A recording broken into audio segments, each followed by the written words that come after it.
Nagbabalik na naman ang inyong tagapaglingkod ng mga balita at pawang katotohanan lamang. Naging mainit nga na usapin sa mundo ng social media.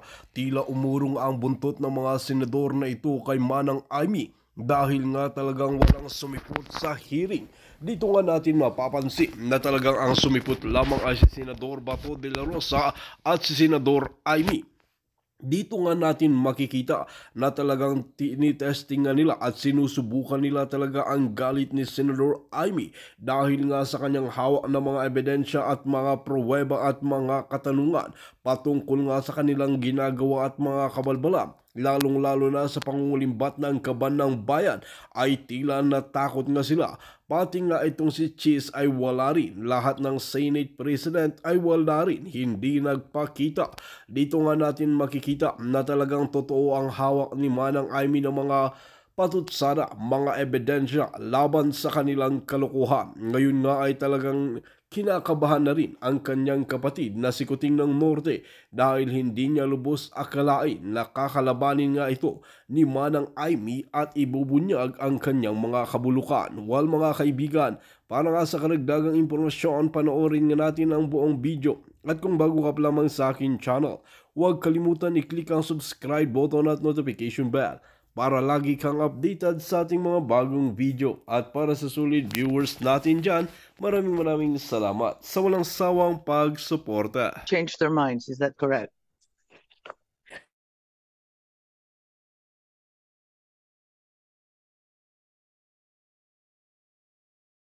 Worker, Secretary Hans Leo J. Kakdak, not present. Administrator Arnaldo A. Ignacio, not present. Office of the Solicitor General Minardo L. Guevara, sent their regrets as well. Office of the Deputy Executive Secretary for Finance and Administration, Office of the President, Deputy Executive Secretary Amanto A. Liberato, sent also their regrets. Was Deputy ES here previously in the first hearing?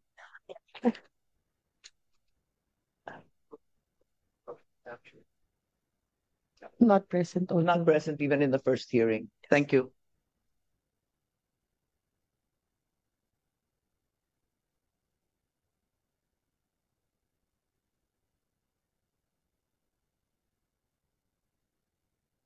Yes, that's fine. We can confirm that later on. Sige lang. From the Department of Transportation, Office for Transportation Security, Administrator Arthur Bisnar, not present. Civil Aviation Authority of the Philippines, Director General Raul L. Del Rosario, AFP, retired, not present. Office of the Special Envoy on Transnational Crime, Special Envoy Marcos Villa Canilao, not present. From the Security and Exchange Commission, we invited Chairman Emilio B. Aguinaldo, and right now, ma'am, he is represented by Attorney R.J.A. Bernal. Present, ma'am. Okay. And Attorney Ferdino Logi S. Santiago. Okay. Also from SEC. Pareho kayo galing sa SEC. Okay. Ma'am Desfa was present on March 20th. He was present, Ma'am Desfa. That's Deputy Executive Secretary Liberato, but we had no opportunity to talk to him. Is that correct? Yes. Okay. Okay, so ngayon wala tayong testigo. Sino pa? We have Attorney Alexis F. Medina. We also invited retired Police General Oscar Albayalde, not present. Attorney Martin Delgado III, not present. Mr. Adolfo Quizon Paglinawan, not present. General Alex Paul I. Monteagudo confirmed, ma'am, but he's not yet present as of this time. General Fillmore Bondiles Escobar, retired. He was invited but not present. Then we also have Captain Johnny Gulia, not present. Captain Elmo Segovia, not present. Flight Officer Wenilyn Salcepuedes, not present. Flight Officer Elinino Santos, not present. Mr. Benjamin V. Ramos sent his regrets yesterday. That would be all. Yes, maraming salamat at katulad nung nakarang hearing, ang pag-uusapan po natin ngayon, ito yung sa Committee on Foreign Relations po, i-discuss natin ang clarification of the involvement and the roles of the ICC, the Interpol, and the various government agencies in the arrest of former President Rodrigo Roa Duterte, confirmation that measures were taken to ensure that the rights of the former president under domestic laws and relevant treaties were properly protected, and lastly, that such other matters that may aid the committee in crafting necessary legislation on the coordination between Philippine authorities and international tribunals and law enforcement organizations. And I would like, therefore, to invite and at this juncture make an opening statement or invite Senator Bato and Senator Go to make their statements quickly thereafter. Ang akin lamang, ang katotohanan ay parang anino. Kahit saan ka tumakbo, palaging nasa likod mo. Ang katotohanan ay parang anino. Wala itong walang liwanag kung walang magpapaliwanag. Secrecy na ba? Hindi na transparency. Ang pag-iwas sa katotohanan ay parang utang na may interes. Habang hindi binabayaran, lalong lalaki ang atraso. Maari mong iwasan ang pagharap ngayon sa araw na ito, pero darating din ang araw ng paniningil. Natanggap ko ang email noong March 31, ang opisyal na liham sa tanggapan ng Executive Secretary Lucas Bersamin na nagsasaad na ang mga miyembro ng gabinete at iba pang mga opisyal ay hindi makikilahok sa Senate hearing ngayong araw. At ang sabi nila, sapat na raw ang sinagot nila noong March 20 at kumpleto at mahusay ang binahagi na impormasyon patungkol sa pagkakaaresto ng dating Pangulo. Nabanggit din sa liham ang executive privilege at binigyang diin yung sub judice rule dahil may 4 na petisyon umano kasalukuyan sa Supreme Court. Ngunit nalito ang inyong komite pagkat noong araw din ng March 31 at lumabas ng April 1, sinabi naman ni PCOU Sec Claire Castro sa kanyang press briefing na hindi kailanman pipigilan ng Pangulo na pumunta ang mga cabinet member o secretary kung sila ay ating papatawag. Nag-April Fools nga ba sila? Nalito talaga kami. Biglang tugon sa sulat, bilang tugon sa sulat ng ating ES, una, ang kanyang tinukoy na comprehensive findings. This was the letter, this was mentioned in the letter, but my findings were very clearly preliminary findings, which is the reason for the second hearing. Marami pang mga tanong na nangangailangan ng sagot. At napakarami nating mamayan na nagpadala ng iba't ibang dokumento, impormasyon at ebidensya. That pagkakataon sana, ang hearing na ito para magpaliwanag ang ating mga cabinet members sa taong bayan. Sa usapin namin ng subjudice, alam natin at alam higit sa lahat ng ating dating Chief Justice na ang Korte Suprema na mismo ang nagsabi na hindi ito nalalabag kapag Senate inquiry in aid of legislation. Hindi ito saklaw ng karaniwang subjudice na nagbabawal isapubliko ang mga bagay na liniliti sa korte.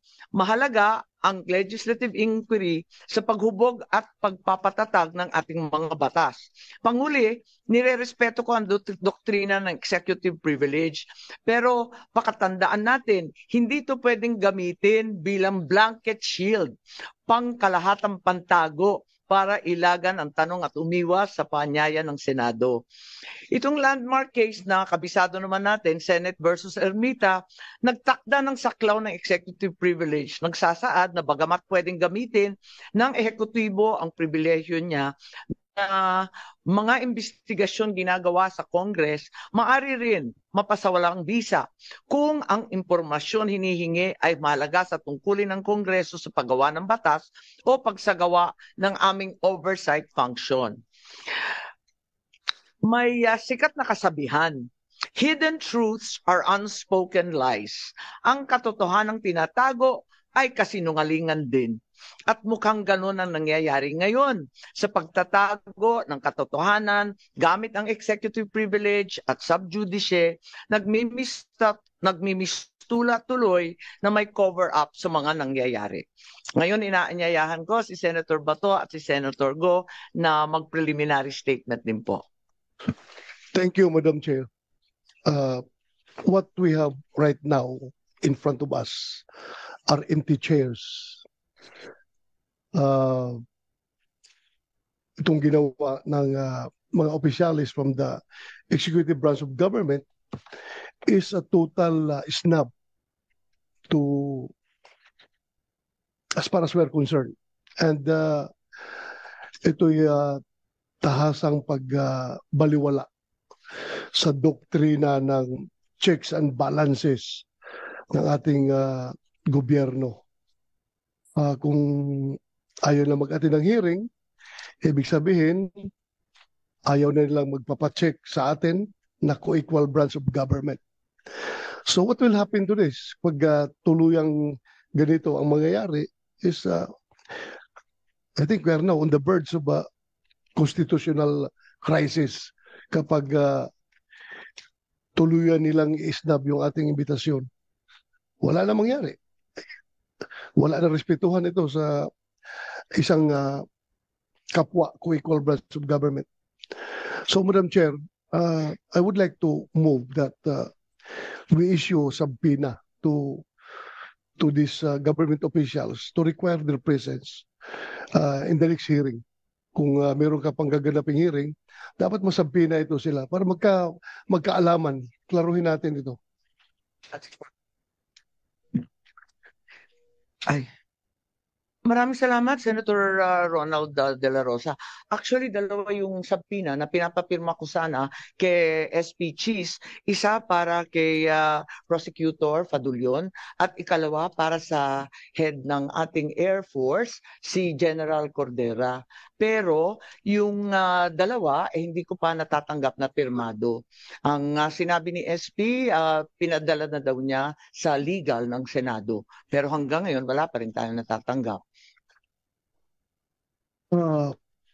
Follow up natin, Madam Chair, kasi alam mo, if this situation is left unchecked, ang mangyayari sa atin dito is hayaan na lang natin na meron tayong Philippine National Police na patuloy na nilalabag yung ating konstitusyon at ang ating mga batas.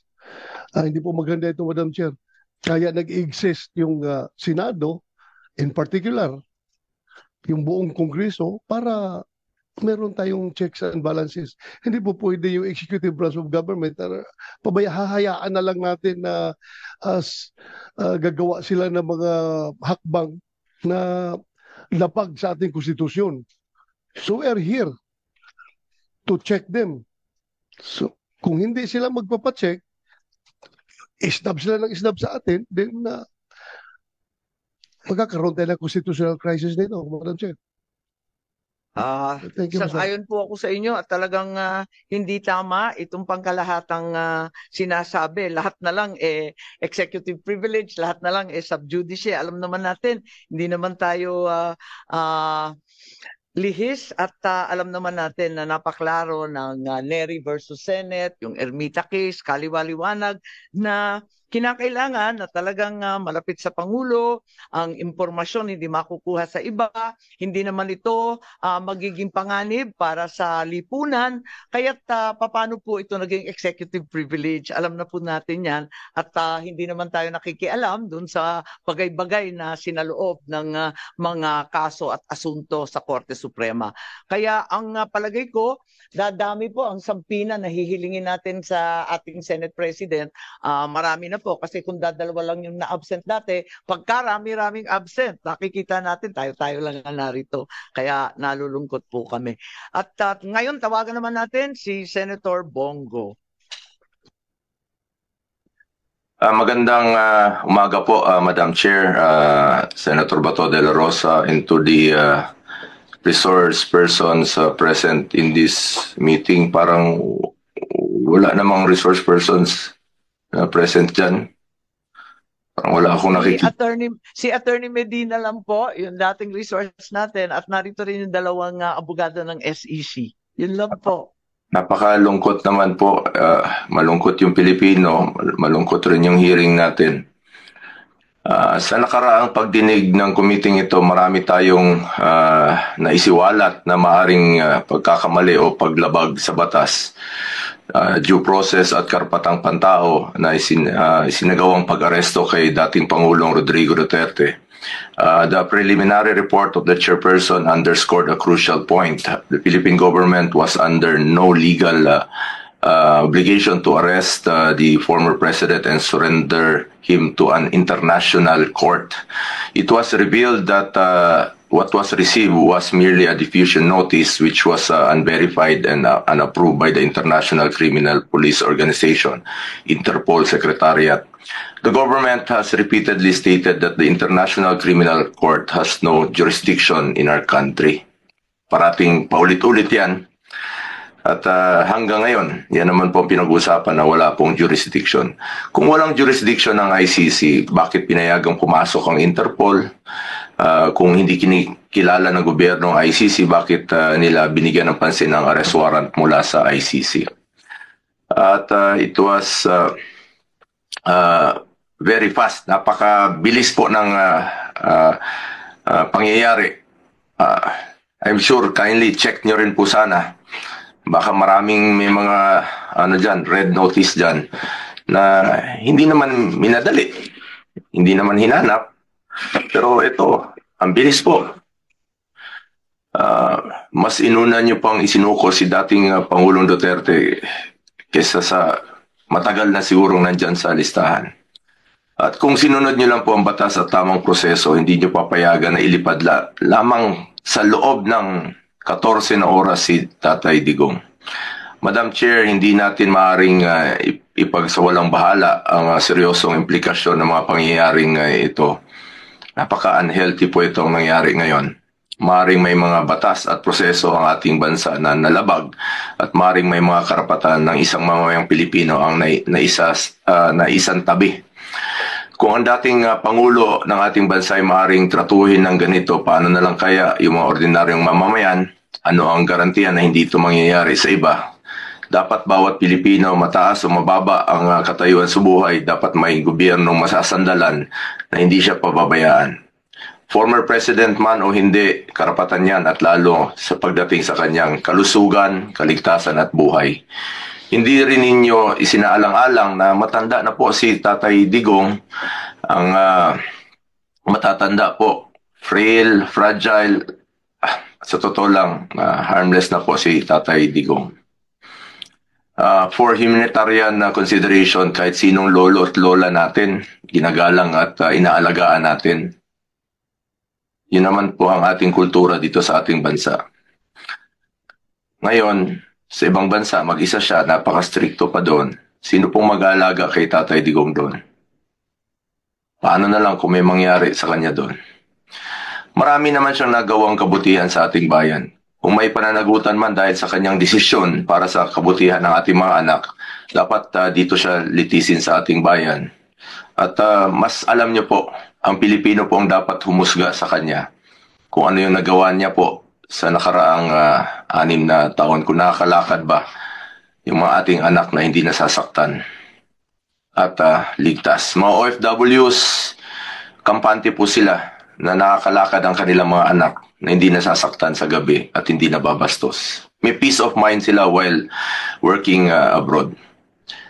Sa huli, bagamat andun na si Tatay Digong ng buong tapang, hinaharap ang kasong isinampa sa kanya tulad ng kanyang paulit-ulit na ipinangako.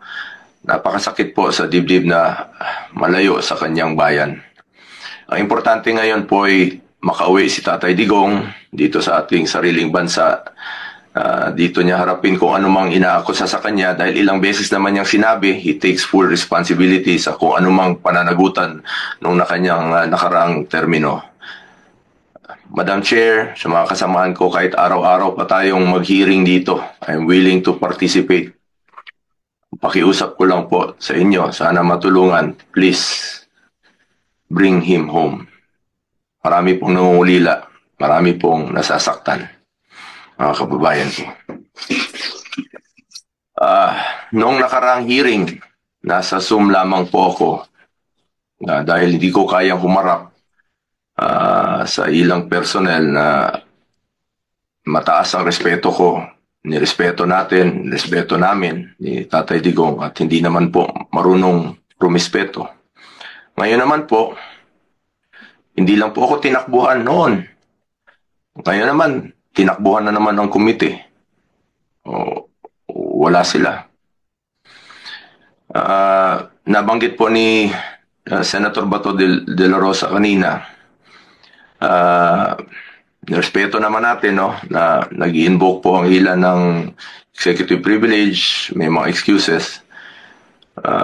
Pero bakit ganon hindi pantay? Kung ang ordinaryong mga vlogger, police, local officials, pinapatawag kung ayaw pumunta, nako-contempt. Parang hindi naman po yata patas. As I have said before, March 11 is indeed the saddest day in our recent history. But the saddest part is, after 23 days, mukhang hindi pa rin natatapos ang lungkot na nararamdaman ng taong bayan na naulila dahil sa nawalan sila ng taong itinuring nating tatay. At hanggang ngayon, hindi pa rin nakakauwi si Tatay Digong, hindi pa rin ninyo nabibigyan ng klarong eksplanasyon kung bakit kailangan humantong sa sitwasyon na ganito. Pagkatapos nyong ilang beses sabihin na walang jurisdiction, bakit po isinuko? Meron naman tayong working judicial system, panagutin sa ating sariling korte. Pero nangyari pa rin ang hindi dapat mangyari. Nakakalungkot po. For the sake of our country, sana hindi na po maulit ang nangyari. Dahil ang pangyayaring ito hindi lamang tungkol sa isang tao, ito po'y tungkol sa respeto sa ating batas, sa ating soberanya, at sa dignidad ng bawat Pilipino. Maraming salamat po, Madam Chair, at sa mga kababayan nating nakikinig. Maraming salamat, Senator Bongo, at talagang lahat kami ay nalulungkot. At wala tayong testigo na sumipot, nakakayamot naman talaga. At gusto ko nga sana nung una na magpadala ng subpoena para kay Prosecutor Fadulion ng DOJ at saka doon sa Air Force natin, si General Cordura, dahil nga doon sa Villamor. Subalit sa kabila ng sinasabi ng Senate President na pinapatawag niya ang legal, wala pa rin yung subpoena na pirmado. Ngayon, sa araw na ito, palibasa nga hindi nagsiputan, halos lahat ng mga opisyal, mapipilitan tayo magpa-subpoena na naman, pero kinakailangan natin ang pirma ni Senate President. Ngayon may manifestation rin po si Senator Alan Peter Cayetano. Good morning, Madam Chair. Sa ating colleagues kay Senator Bato, Senator Bongo, Mista, magandang umaga sa inyong lahat. Well, siyempre po, nalulungkot po ako na para tayong pumunta ng birthday party, walang dumating na bisita. But unlike a party, you can celebrate naman with your closest friends, family. Pero dito po sa hearing,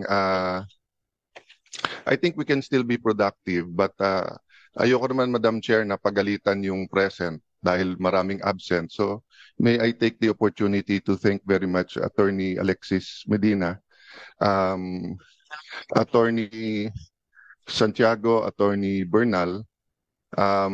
Alam namin na pag ganito kabigat yung issue ay may consequences din yung pagsasalita, may consequences yung pag-a-appear. But Madam Chair, I think, more than kind last hearing in terms of not pressing my questions kapag sinabi nilang sub judice.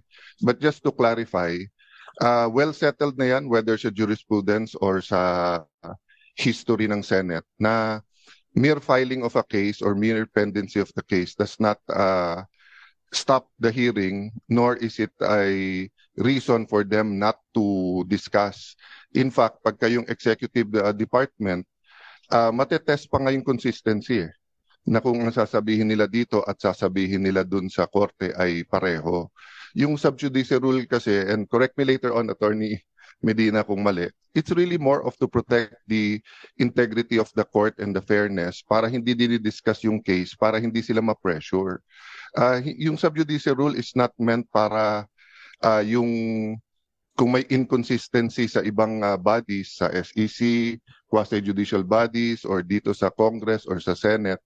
Kasi kung yun po ang kaso, di lahat ng ginagawa ng mga COM ngayon, ng mga TRICOM, QUADCOM, ang kailangan lang gawin ng witnesses nila ay mag-file ng kaso against themselves. Tigil na yung hearing, no?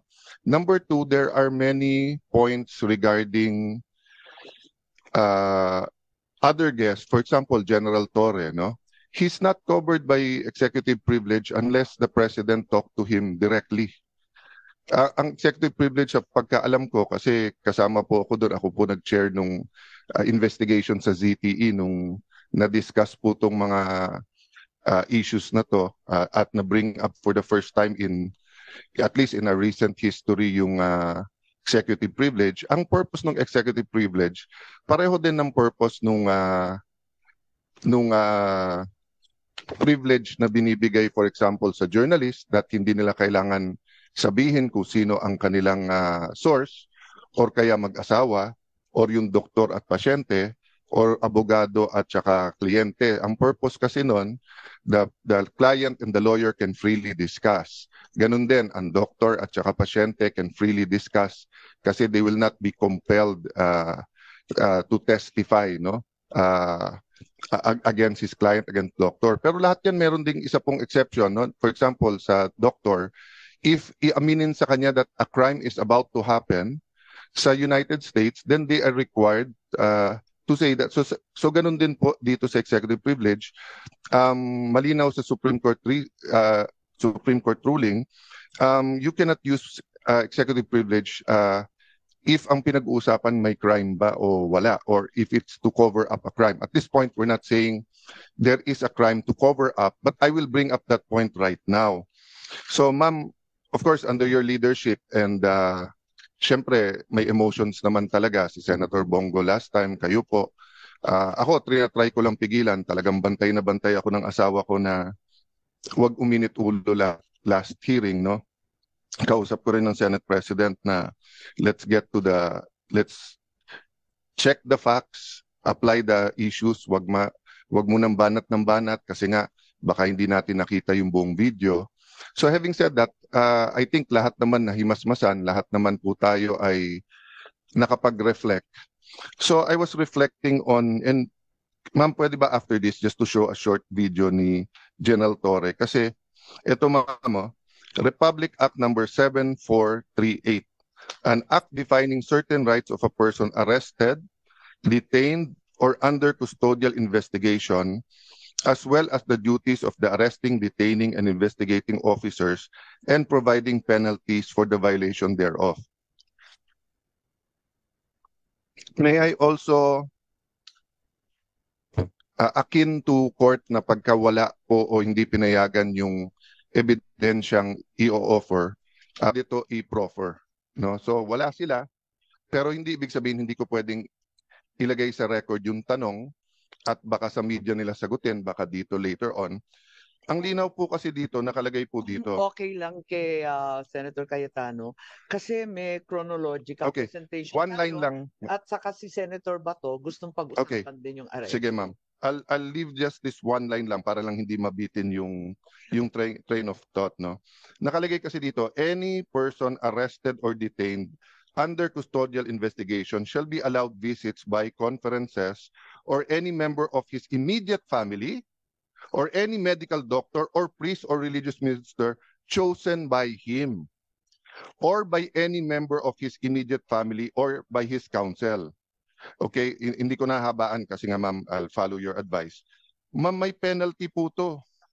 Ang penalty nito, any person who obstructs, prevents, or prohibits any lawyer, any member of the immediate family or person arrested, detained, or under custodial investigation, or any medical doctor or priest or minister by his counsel or by his counsel from visiting and conferring privately chosen by him or by any member